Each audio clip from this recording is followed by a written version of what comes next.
Right.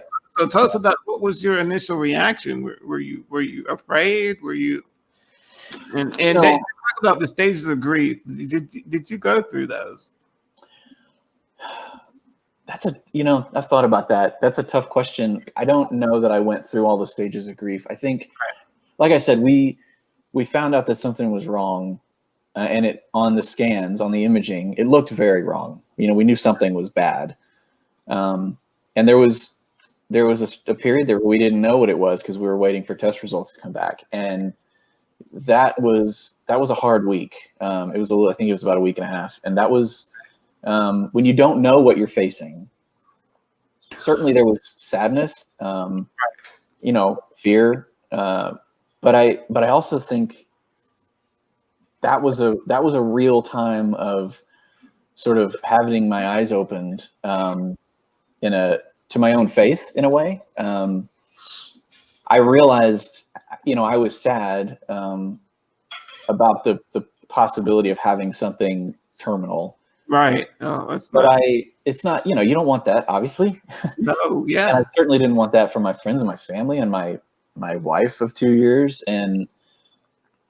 But I also at the same time realized that I wasn't afraid of it. I wasn't afraid of the mortality. And I realized that, and so for me, there was kind of in a sense, the rubber meets the road, right? I mean, it's easy to talk about faith, but when you actually have to step out on that bridge, what does it really look like? That's the metaphor everybody uses. It's easy to say you believe that bridge will hold you up, but then when you have to work on it. And that was that moment of saying, I've said that I believe this thing for a long time. And now I can say from experience that God met me in that moment, one of many countless times that he did.